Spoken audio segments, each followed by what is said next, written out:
ভারতের সমস্ত বিনিয়োগ শুধু হাসিনার উপরে না, এখন হাসিনা আর তাদের প্ল্যানে নাই, সে তো একটা ব্যক্তি। সেখানে দেশ হিসেবে হাজার হাজার কোটি টাকা সেখানে বিনিয়োগ করেছে। এখানে তার অনেক ধরনের এস্টাবলিশমেন্ট আছে, একটার পরে একটা ফেস সে ওপেন করবে।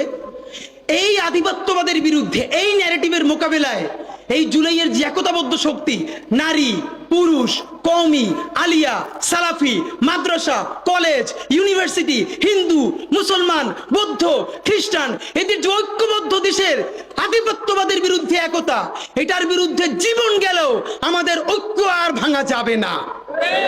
আমরা আমার মুসলমানের জায়গায় থাকবে, সবাই সবার জায়গায় থাকবে, কিন্তু দেশপ্রেমের জায়গায় আমাদের এমন কোনো কথা, এমন কোনো প্রশ্ন যদি করি যাতে জুলাইয়ের ঐক্য বাধাগ্রস্ত হয়, এইখানেই কিন্তু আওয়ামী লীগ সফল হয়ে যাবে। দেখেন, আমি বিএনপির এত সমালোচনা করার পরেও কেন এত ঝুঁকি নিয়ে বলি যে এই বিএনপিকে শতভাগ রাজনীতি থেকে নাই করে দেওয়া যাবে না, কারণ আমার হিসাব খুব বরাবর। আমরা একটা যুদ্ধের মধ্যে আছি, অনেকগুলো ফেজ একসাথে ভারতীয় আধিপত্যবাদের বিরুদ্ধে লড়তে হবে।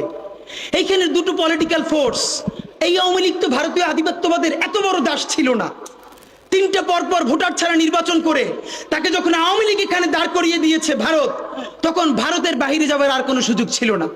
সুতরাং এই আওয়ামী লীগ এখন বাংলাদেশের শত্রু। আর একটা বড় ফোর্স বিএনপি।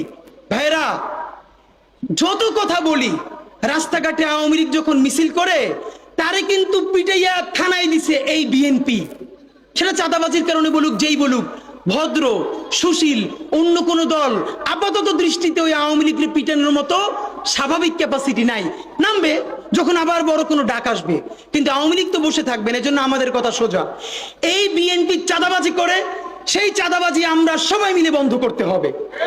সে যখন ভারতীয় আধিপত্যবাদের সাথে সুর মিলিয়ে কথা বলে, আমরা তুমুল প্রতিরোধ করে এই বিএনপিকে শহীদ জিয়া এবং খালেদা জিয়ার কাছে ফিরিয়ে নিতে হবে।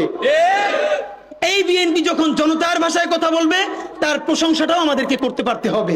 কারণ ভারতীয় আধিপত্যবাদের বিরুদ্ধে এবং আওয়ামী লীগের বিরুদ্ধে, দেখেন আজকে যদি বিএনপিকে শতভাগ কর্নার করে দেই, এই বিএনপি কিন্তু আস্তে আওয়ামী লীগের হাতটা ধরে ফেলবে। তখন লড়াই করতে গিয়ে দেখবেন আওয়ামী লীগ বিএনপি এক পাশে, তার সাথে ভারত আর সারা বাংলাদেশ। আমরা কার বন্ধু ভাই? হিসাব তো সোজা। আল্লাহর রাসূল যুদ্ধে বিজয় করার জন্য ইহুদি পরিবারে তো বিয়ে করার দরকার ছিল না। তিনি যদি বিয়েই করতে চাইতেন, তার কি মুসলমান পরিবার নাই? এ তো বৃহত্তর কৌশল। সুতরাং এই আওয়ামী লীগ রে, এই ভারত রে বাংলাদেশের চূড়ান্ত বিচারের মুখোমুখি করার আগ পর্যন্ত দেশপ্রেমিক যে বিএনপির ফোর্স, তাদেরকেও আমাদের সাথে লাগবে। লাগবে কিনা বলেন?